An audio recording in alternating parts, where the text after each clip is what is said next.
नमस्कार दोस्तों, स्वागत है आप सभी का आपके अपने YouTube चैनल में जिसका नाम है टीचर्स क्लब।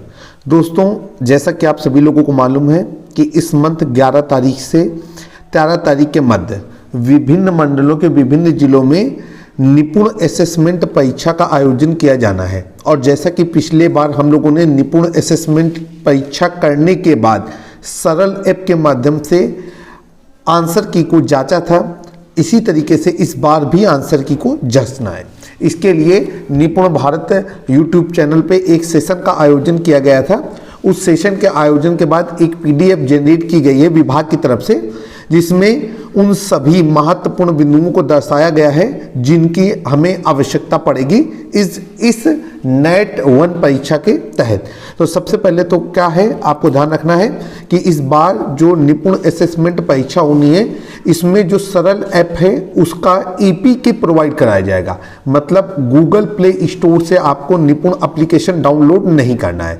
तो सबसे पहले काम यह है कि आप अपने मोबाइल फ़ोन के मेनू बार में जाइए और जो आपकी पुरानी सरल ऐप पड़ी हुई है उस सरल ऐप को आप अनइंस्टॉल कर दें। इसके बाद जो विभाग ने एपीके उपलब्ध कराया है उस एपीके पर आप क्लिक करके उसे अपने मोबाइल पे डाउनलोड कर लें। ध्यान रखिएगा, जब आप अपने मोबाइल में किसी एपीके फाइल को डाउनलोड करते हैं तो आपका मोबाइल फ़ोन सिक्योरिटी अलर्ट आपको देता है। हमारा mobile phone Google play store के अलावा अन्य किसी एपीके को डाउनलोड करने पर आपको बताता है कि आप जो एपीके डाउनलोड कर रहे हैं उसके अंदर जो फाइल है वो हार्मफुल हो सकती है, आपके मोबाइल को नुकसान पहुंचा सकती है। लेकिन ये विभाग की एप्लीकेशन है, इसलिए हमें निश्चिंत होकर के इसे डाउनलोड कर लेना है। तो एपीके पर हम क्लिक करेंगे। इसके बाद हो सकता है कि पैकेज इंस्टॉलर हमको डाउनलोड करना पड़े, या ये भी हो सकता है कि सिर्फ वो हमारी मोबाइल सेटिंग से एक ऑप्शन को अलाउ करे कि अननोन सोर्सेज से एप्लीकेशन को डाउनलोड करना है, यस या नो। तो हम यस करके उसे डाउनलोड कर लेंगे। अब जब मोबाइल एप्लीकेशन आपके पास डाउनलोड हो जाएगी, इसके बाद आप मेनू बार में जाकर के सरल एप्लीकेशन का जो एपीके वर्जन है उसे आप ओपन करेंगे। आपसे यूजर आईडी और पासवर्ड मांगेगा। आपका जो एमडीएम में रजिस्टर्ड मोबाइल नंबर है वही आपका यूजर आईडी और पासवर्ड है। तो दोनों में ही आपको अपना रजिस्टर्ड मोबाइल नंबर डाल देना है। इसके बाद आपसे पूछेगा, नीचे एक ऑप्शन रहेगा कि क्या आप इस यूजर आईडी पासवर्ड को परमानेंट सेव रखना चाहते हैं, तो आप उसे यस करके लॉगिन कर देंगे। लॉगिन करेंगे तो आपके सामने एक विंडो दिखने लगेगी और उस विंडो में आपको कक्षा सिलेक्ट करनी है। इसके बाद आपको नीचे विषय सिलेक्ट करना है, तो विषय आप सिलेक्ट कर लेंगे मैथ एंड साइंस। इसके बाद सबमिट कर देंगे तो आपको उस कक्षा में जितने भी बच्चे आपने प्रेरणा पोर्टल के जरिए इनरोल करे हैं उन सारे बच्चों का ब्यौरा दिखने लगेगा। देखिए, जिस आप अपनी स्क्रीन पे देखेंगे, यहाँ पर कह रहे हैं कि चुनी हुई कक्षा के हिसाब से सही बच्चों की सूची आपके सामने आ रही है। इस सूची में बच्चों का नाम रहेगा, बच्चों के नाम के अलावा बच्चों का आईडी नंबर भी रहेगा। तो बच्चों का नाम और बच्चों का आईडी नंबर जो है आपको मैच कर लेना है।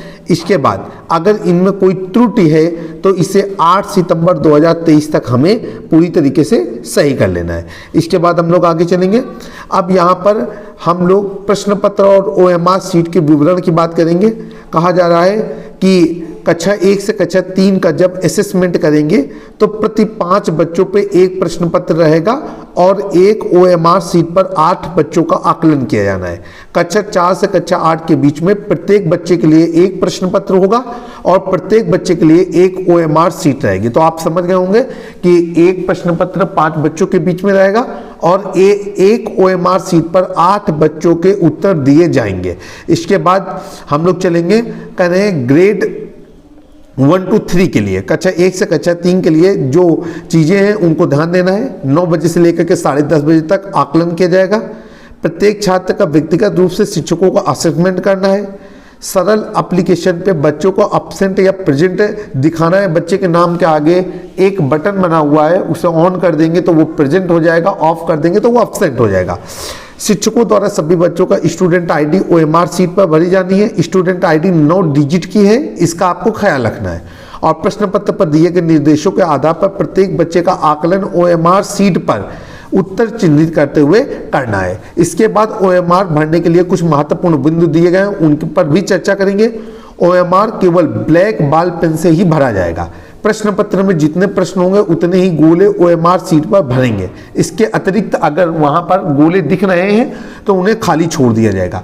असेसमेंट के उपरांत कक्षा 1 से लेकर कक्षा 3 की जो OMR सीट है उसको सरल ऐप के माध्यम से 1 घंटे के अंदर ही स्कैन कर दिया जाना है।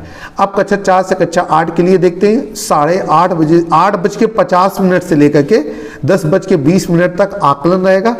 यहाँ पर भी प्रत्येक बच्चे को प्रश्न पत्र और OMR दिया जाएगा।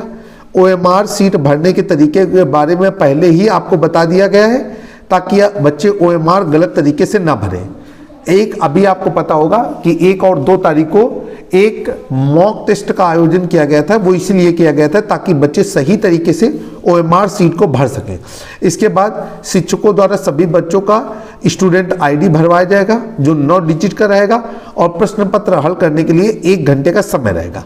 बच्चों को ध्यान दिलाना है कि OMR केवल ब्लैक बॉल पॉइंट पेन से ही भरना है और प्रश्न पत्र में जितने प्रश्न हैं उतने ही OMR सीट पर गोले काले करने हैं। इसके अतिरिक्त जो गोले हैं उन्हें खाली छोड़ दिया जाएगा। इसके बाद हम लोग क्या करेंगे, यहाँ पर आपको लॉगिन करने की प्रक्रिया के बारे में बता रहा है। जैसे कि हमने पहले आपको बताया था कि रजिस्टर्ड मोबाइल नंबर ही आपका यूजर नेम और पासवर्ड है। रिमेंबर मी को ऑन कर देंगे तो बार बार आपको मोबाइल नंबर भरने की जरूरत नहीं रहेगी। इसके बाद असेसमेंट आपकी स्क्रीन पे दिखेगा, उस पर क्लिक करेंगे। इसके बाद कक्षा 6, कक्षा 7, कक्षा 8, कक्षा 1, 2, 3, 4, 5 जो भी आपको कक्षा है उसको सिलेक्ट करेंगे। सेक्शन पे A लेंगे, सब्जेक्ट में ऑल सब्जेक्ट हो जाएगा और पेपर सेट में नन सिलेक्ट कर लें या मैथ या साइंस सिलेक्ट करके सबमिट कर लेंगे। जब आप ऐसा करेंगे तो आपको सारे बच्चों का डिटेल यहाँ पर दिखने लगेगा। जो सभी बच्चे पहले आपको प्रेजेंट दिखाई दे रहे होंगे। यदि कोई बच्चा असेसमेंट वाले दिन एब्सेंट है तो आप उसके नाम के आगे बटन दाब देंगे तो वो PA पे बदल जाएगा और वो रेड कलर के निशान के से आपके सामने दिखने लगेगा। इसके बाद हम लोग क्या करेंगे, नेक्स्ट बटन दाबेंगे। अब नेक्स्ट बटन दाबने के बाद जो है एक समरी आ जाएगी। समरी आपको ये आ जाएगी कि कितने बच्चे आपके स्कूल में हैं, एक कक्षा में हैं, कितने प्रेजेंट हैं, कितने एब्सेंट हैं और कितनी अभी तक OMR सीट आपने स्कैन की है। इसके बाद हम लोग क्या करेंगे कि OMR स्कैनिंग के लिए click on the scan button पे क्लिक करेंगे। स्कैनिंग सफल होने के बाद layout is captured processing the result सूचना आपकी स्क्रीन पर नीले रंग से दिखाई देगी, जैसे कि आपको यहाँ पर फिगर नंबर 3 पे दिख रहा है। इसके बाद हम लोग क्या करेंगे कि आपको वो बच्चे का पूरा नाम लिख करके आएगा, उसकी स्टूडेंट ID लिख करके आएगी और उसके द्वारा नीचे जो प्रश्न पे उत्तर दिए गए हैं, गोले काले किए गए हैं, वो कोड भर के आएगा। अगर उसने क्वेश्चन नंबर 1 में C गोला काला किया है तो 1 के सामने C लिख के आएगा। यदि कहीं पर कोई चीज छूट गई है तो आप क्या करेंगे कि आप अपने हाथों से उस OMR सीट को देखेंगे और मैनुअली तौर पे उस क्वेश्चन नंबर के आगे उस गोले को लिख देंगे। जैसे कि अगर मान लीजिए क्वेश्चन नंबर 5 भर के नहीं आ पाया है स्क्रीनिंग के दौरान तो 5 के सामने अगर बच्चे ने A सही किया है तो हम 5 के सामने A लिख देंगे, D सही किया है तो D लिख देंगे। इसके बाद छात्र का OMR सीट के साथ मिलान करेंगे, सेव बटन दाब देंगे।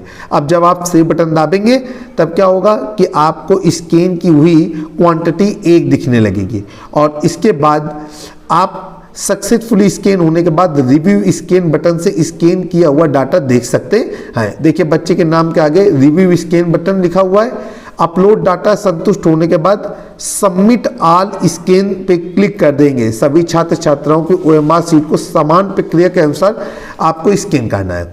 अब देखिए सरल ऐप का डेमो एप्लीकेशन वो तो आपके पास है तो आप देख सकते हैं।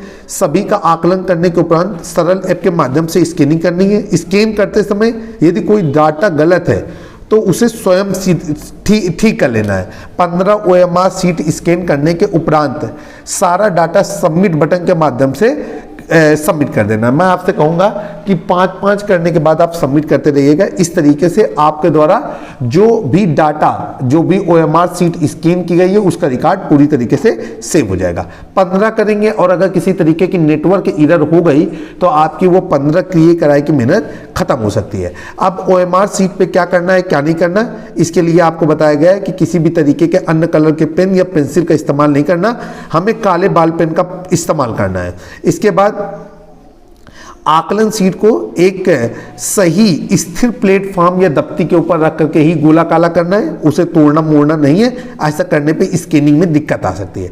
इसके बाद ओएमआर शीट का जो गोला काला करना है तो एक प्रश्न के लिए सिर्फ एक ही गोला काला होगा। एक से अधिक गोले अगर आपने काले कर दिए तो उसे अमान्य माना जाएगा। इसके बाद ओएमआर शीट में केवल मानकीकृत अक्षर ही भरे जाने हैं। आपको देखना है यहाँ पर कि 0 से लेकर के 9 तक की मानकीकृत अक्षर कैसे दिखते हैं, वो आपको सही निशान जिस पर लगा हुआ है उसे देख सकते हैं। अमानकीकृत अक्षर मान्य नहीं होंगे।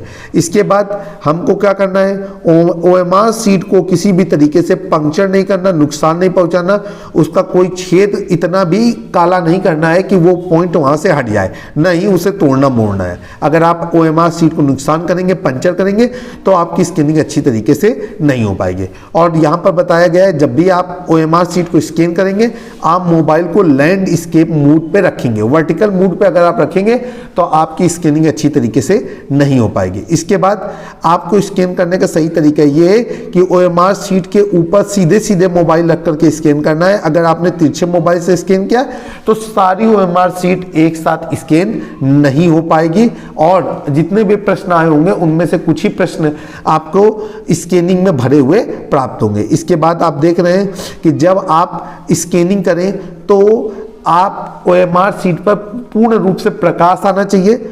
ओएमआर शीट पर कोई भी चीज रखी नहीं होनी चाहिए जैसे कि मार्कर, पेन, पेंसिल या कोई अन्य चीज, जिससे स्कैनिंग में असुविधा होगी।